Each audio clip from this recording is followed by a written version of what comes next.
Have you ever noticed how certain people seem to drain the life out of every room they enter? How they smile while spreading poison, offer help while plotting harm, and present themselves as allies while sharpening knives behind your back? If you've encountered such individuals, you've met what Niccolo Machiavelli would have recognized as the most dangerous creatures in any court of power. Toxic souls who master the art of destruction while wearing masks of virtue. Imagine you're standing in the grand halls of Renaissance Florence, watching as courtiers navigate treacherous political waters. In those marble corridors, Machiavelli observed something profound. The greatest threats rarely announced themselves with drawn swords or declared war. Instead, they crept through shadows, whispered in corners, and infected the very foundations of power with their subtle corruption. These were not the obvious enemies who charged with banners flying. Those could be easily identified and defeated. No, these were the serpents who slithered through the garden of trust, leaving poison in their wake. What made Machiavelli's observations so revolutionary wasn't just that he identified these toxic patterns, but that he developed a systematic approach to neutralizing them. While others relied on hope, goodwill, or naive trust, Machiavelli understood that dealing with such people required a different kind of intelligence, one that could see through facades, predict patterns, and act with surgical precision when necessary. Think about your own life for a moment. Have you ever found yourself constantly explaining your actions to someone who seems perpetually dissatisfied? Have you noticed how certain individuals have an uncanny ability to make you question your own judgment, even when you know you're right? Or perhaps you've experienced that peculiar phenomenon where someone claims to support you publicly while systematically undermining you in private. These are not accidents or misunderstandings. They are the calling cards of toxic manipulation. The Renaissance master understood that such people operate according to predictable laws. Much like physicists study the behavior of matter or astronomers map the movement of celestial bodies. Toxic individuals follow patterns so consistent that once you learn to recognize them, their future actions become almost inevitable. They test boundaries to see what you'll tolerate. They create small crises to position themselves as problem solvers. They manufacture conflicts between you and others to keep you distracted while they consolidate their own position. But here's what most people miss. These patterns exist because they work. Toxic behavior persists because it produces results, at least initially. The person who constantly creates drama gets attention. The individual who plays victim receives sympathy and support. The one who spreads subtle doubt about others eliminates competition. From their perspective, these strategies are rational choices that yield tangible benefits. Machiavelli's genius lay in recognizing that if you want to defeat such tactics, you cannot rely on moral outrage or appeals to fairness. These people don't operate within the same ethical framework that guides most human interactions. They've chosen to play by different rules, and if you continue playing by the old rules, you will lose every time. It's like bringing a chess strategy to a poker game. You're reoperating with the wrong set of assumptions about what game is actually being played. Consider the psychological profile of truly toxic individuals. They possess an almost supernatural ability to identify your emotional triggers. Within minutes of meeting you, they can sense your insecurities, your desires for approval, your fears of abandonment or rejection. They file away these observations, like intelligence officers gathering data on enemy positions. Later, when they need to influence your behavior or defend themselves against your resistance, they deploy this knowledge with devastating accuracy. This is why so many intelligent, capable people find themselves repeatedly victimized by toxic individuals. It's not because they lack intelligence or strength. It's because they're fighting with incomplete information about the nature of the conflict.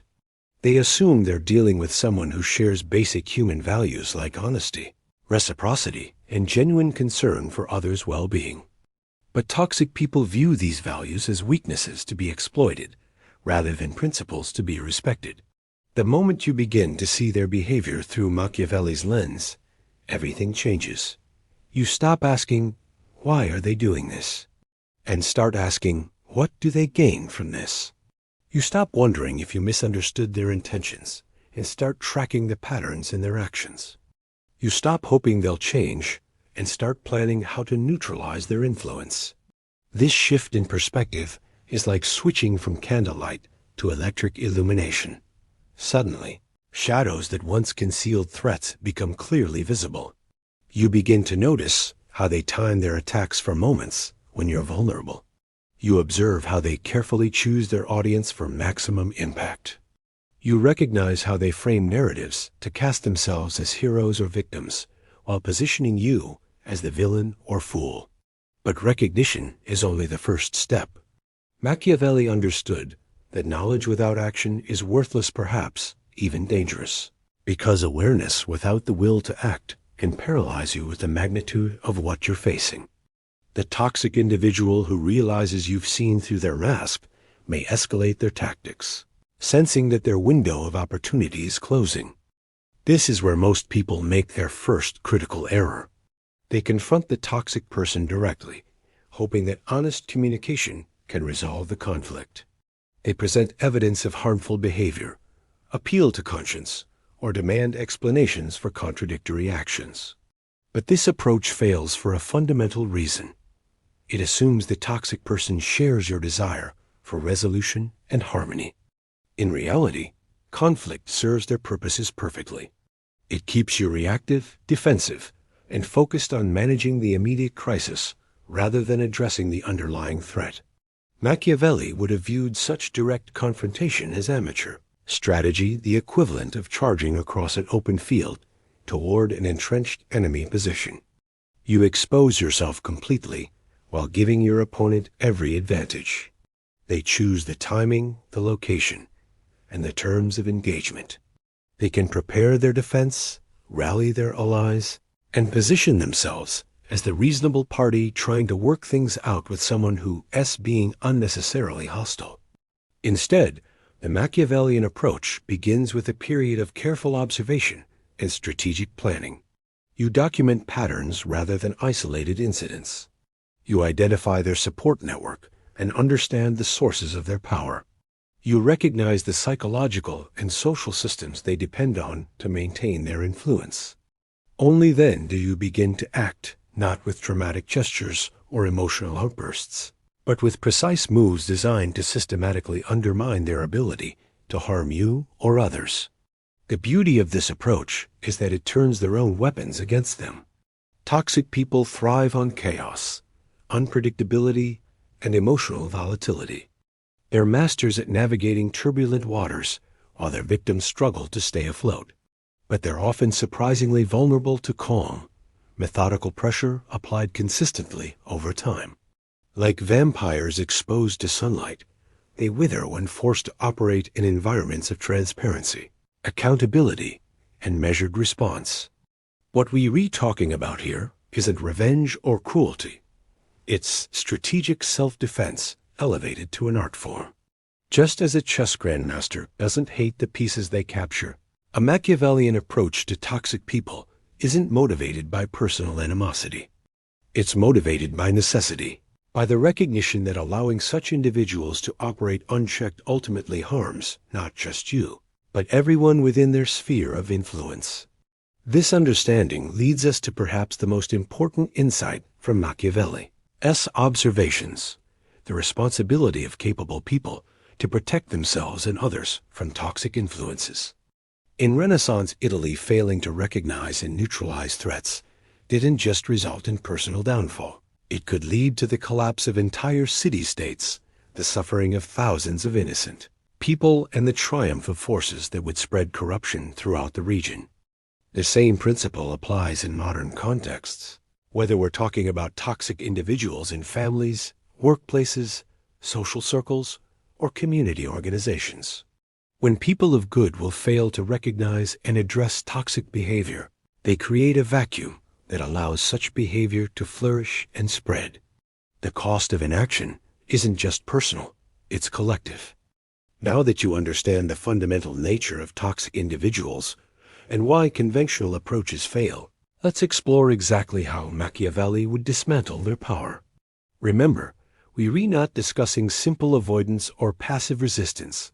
We are re-examining a comprehensive strategy for neutralizing threats while protecting yourself and others from future harm. The first principle of Machiavellian strategy is what we might call emotional fortress building. Just as medieval castles were designed to withstand siege warfare, you must construct psychological defenses that remain impenetrable regardless of what weapons are deployed against them. This means developing the ability to observe toxic behavior with the detachment of a scientist studying specimens under a microscope. When a toxic person attempts to provoke you, they're conducting an experiment. They're testing which stimuli produce which responses, mapping your emotional landscape so they can navigate it at will. Every time you react with anger, hurt, or defensive justification, you're providing valuable intelligence about your vulnerabilities. But when you respond with calm curiosity, or better yet, strategic silence, you deny them the data they need while simultaneously gathering information about their methods. Consider how this works in practice. Imagine someone makes a cutting remark designed to embarrass you in front of others. The natural response is to defend yourself immediately, to correct their mischaracterization or point out their unfairness. But this reaction serves their purposes perfectly. It creates drama, puts you on the defensive, and establishes them as someone who can make you lose composure. Instead, a Machiavellian response might be a slight smile and a moment of silence that allows others to feel the awkwardness of the attacker's behavior. Or perhaps a calm question that redirects focus back to their motivations. That is an interesting perspective. What made you think about that? This approach accomplishes several things simultaneously. It maintains your dignity while exposing their aggression. It forces them to either escalate inappropriately, revealing their true nature to observers, or retreat from their position. Most importantly, it establishes you as someone who cannot be easily manipulated or controlled. The second principle involves what Machiavelli understood: information warfare. Toxic people depend heavily on controlling narratives, the stories that others believe about what is happening and who is responsible for various outcomes. They're usually skilled at presenting themselves as victims, heroes, or innocent parties caught up in unfortunate circumstances. Your ability to counter these false narratives while constructing more accurate ones becomes crucial to long-term success. This doesn't mean engaging in gossip or spreading rumors. Instead, it means strategically sharing objective observations with key individuals who need to understand what's actually happening. When someone asks why you've become distant from a toxic person, you don't launch into emotional accusations. You might simply say, "I've then noticed some patterns in our interactions that don't align with my values," and leave it at that. This plants seeds of awareness without making you appear vindictive or unreasonable. The power of this approach lies in its restraint. By sharing minimal information and allowing others to draw their own conclusions, you maintain credibility while encouraging people to pay closer attention to the toxic person's behavior. Over time, others will likely notice the same patterns you've observed, but now they'll feel they've discovered these insights independently rather than being told what to think. The third principle focuses on strategic withdrawal and repositioning. This is perhaps the most counterintuitive aspect of Machiavellian strategy because it requires you to give up the immediate satisfaction of fighting back in favor of long-term tactical advantage. Instead of engaging in battles you're not certain to win, you systematically remove the toxic person's access to the resources they need to harm you. This might mean limiting the information they have about your plans, emotions, or vulnerabilities. It could involve reducing your physical or social presence in environments where they have advantages. Most importantly, it means identifying and protecting the relationships, opportunities, and resources that matter most to you, ensuring that the toxic person cannot use them as weapons against you. Think of this as creating a moat around your castle. You're not launching an attack. You're making it impossible for them to launch effective attacks against you. Every piece of leverage they once had gradually disappears. Every ally they counted on to carry their messages or support their narratives becomes less available. Every emotional trigger they relied on to control your behavior loses its power. The fourth principle involves mirror strategy, reflecting their own tactics back at them in ways they don't expect. Toxic people are often unprepared to deal with the same methods they use against others. They assume that decent people won't stoop to their level, which gives them a psychological advantage. But when you demonstrate that you understand their game and can play it better than they can, their confidence often crumbles. This doesn't mean becoming toxic yourself. It means using their own methods with surgical precision for defensive purposes. If they attempt to manipulate you through guilt, you might respond with questions that expose the manipulation. It sounds like you retrying to make me feel responsible for your choices. Is that accurate? If they try to isolate you from others through subtle criticism, you might begin asking those same people direct questions about their own experiences with the toxic individual. The key is maintaining your moral center while demonstrating that you won't allow yourself to be victimized. You're not seeking to harm them. You're simply making it clear that attacking you will result in consequences they prefer to avoid. The fifth and final principle is what we might call systematic reputation management. Machiavelli understood that in the long term, the most effective way to neutralize toxic individuals is to ensure that their true nature becomes widely recognized. This happens not through dramatic exposures or public confrontations, but through consistent demonstration of the contrast between their words and actions. You accomplish this by becoming scrupulously honest, reliable, and transparent in all your dealings, while documenting, privately, instances where the toxic person demonstrates the opposite qualities. Over time, people notice these patterns. Your reputation for integrity grows stronger, while others weakens through their own contradictions and failures. The beauty of this approach is that it's ultimately self-sustaining. Once enough people recognize a person's toxic patterns, the individual loses the ability to manipulate social dynamics effectively. Their accusations carry less weight because people have learned to question their motivations. Their attempts to play victim become less convincing because others have witnessed their aggressive behavior. Their efforts to create drama and conflict are met with skepticism rather than automatic support. What makes this strategy so powerful is that it doesn't require you to become someone you're not or compromise your values. Instead, it asks you to become more strategic about protecting those values and ensuring they can flourish in your life. It's not about destroying others. It's about making it impossible for others to destroy you.